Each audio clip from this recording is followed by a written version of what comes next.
Hello everyone and welcome to Lush and Salty Aquariums. My name is Stefan. Thank you for coming to the channel and thank you for standing with me in front of my 135-gallon freshwater display in the dining room of my home in Chicago. So the lights are out all around the aquarium save for the aquarium itself, which allows an even bolder and more vivid display, at least for my eyes. And I wanted to share that with you. There are so many ways into talking about this tank, be it the plant life or the fish life or the invertebrates. It's hard to always know where to begin. Sometimes I'll start with a problem or a solution to a problem, I should say, or a problem that I'm currently having and looking for a solution. And maybe that's as good a place as any to enter into this video, because there's a couple little conundrums, one worse than the other, and I'll share them with you. The first is, for the last couple of weeks, really month now, I've had what I would consider one of the worst pests in the hobby infect this particular aquarium. Now, when you have this much fish and this much real estate, it's hard to know where any given problem originates from, but these were Canalenus worms, right? And I pronounce it with the word anus because these hideous parasites will reveal themselves coming out of the vent or anus of a particular infected fish. They're most commonly seen in live bearers, like guppies, but they're also relatively common with angelfish. And this glorious fish, this male, I wish he would turn because there you go. That guy had him, and this female over here had him. And for all I know, still has remnants of the parasite. The treatment is pretty intense. I tried the Fritz Expel P. I did not get the result I wanted. That's not to say it didn't work. So I migrated to the pure active ingredient or medicine Levamisole, which I ordered from Select Aquatics, which I highly recommend you just go right there. He'll send you the instructions. It's a great price. He's a good dude, and he's part of a long-time aquarist and fish club member and Select Aquatics. So I got Levamisole, and I did the treatment. I had seen coming out of the vent of this fish these little red worms. I mean, it looks like something out of a horror movie. And that fish and the one I showed you before had that, as well as a very bloated tummy.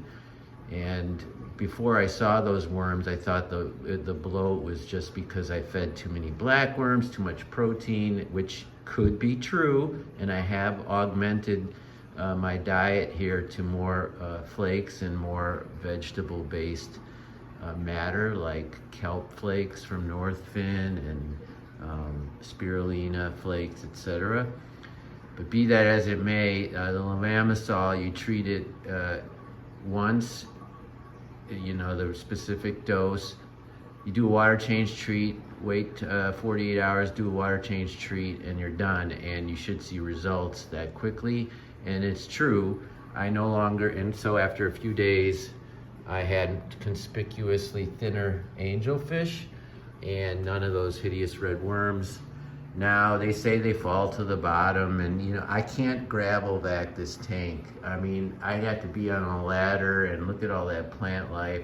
So I did the best I could, knowing that I couldn't gravel vac the so-called paralyzed or dead worms off the bottom. In any event, that problem seems to have been solved, and so now I'm filming this tank without having to show you a sick fish. The other dilemma, you see this black molly here? That's what comes, and that one there for this matter. And you see them, that's a male and a female, and they're spawning, and well, I let one hell of a genie out of the bottle. I fed some baby fry from my black mollies in the live bear tank in my fish room. I would feed them to these rainbows and angelfish, and they would devour them like piranha on hamburger. But some babies escaped, and those two I showed you, let's go find them.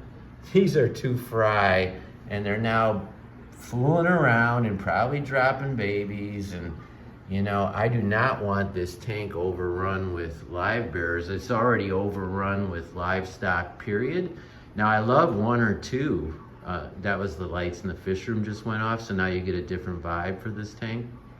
And it's still kind of beautiful, but this is sort of, let's call it dusk. In any event, I was feeding baby fry to this tank, 20 babies a week, 40 babies a week. And it was only a matter of time before some of them made it into, you know, into their hiding places up there in the frog bit, or better yet, somewhere down amongst, you know, the nooks and crannies. And now I have black mollies, full-grown adults that are likely spawning. Now, hopefully their fry will be devoured by these voracious rainbow fish. And look at those, the millennium there. And look at the shimmer on the dwarf neon rainbow fish. One of the most inexpensive common rainbow fish, is also one of the smallest and most beautiful, in my opinion. It's holding its own right now with these opaline gouramis, the bosemani, the black veal right there, angelfish. Speaking of live bears, I actually bought these adult leer-tail swordtails at a swap. I know they can't drop fry because the male gonopodium in this strain is just not capable of reproducing. You know, all the fish Viagra in the world isn't gonna do anything for that frilly peepee. So, and I beg your pardon if that last bit was a bit weird. In any event, I knew that would just be display fish, right? I wasn't gonna get any spawn from them, and that has been my experience. There are what they call king leer-tail swordtails, and they are bred now to where you can spawn these beautiful live bears if you get one of these king males. There's a king male, red bristlenose pleco. There might be 10 of those in here, different color forms, albino, lemon, blue eye, chocolate, long fin, standard fin. So those two problems, you know, you feed baby fish in a big, you know, fish fry is live food, you're gonna get an occasional rogue adult, and he's gonna live his best life in here, because catching a fish out of this tank is next to impossible. What comes in here stays in here. Look at that school of Harlequin rasboras, and then behind it, you see those glimmering blue jewels, the cardinal tetras. So cool, so beautiful. Man, oh man. Those two problems I described aside, and thank God they've been, you know, well, at least the worms have been solved. And, you know, a black molly is a great looking fish, so a pop of black in here is awesome, not to take away from this juvenile black veal angelfish, but now he's got these two. And that one actually has some gold marbling in it, which is reasonable because I have a gold black strain of these leer-tail black mollies in my freshwater live bears tank.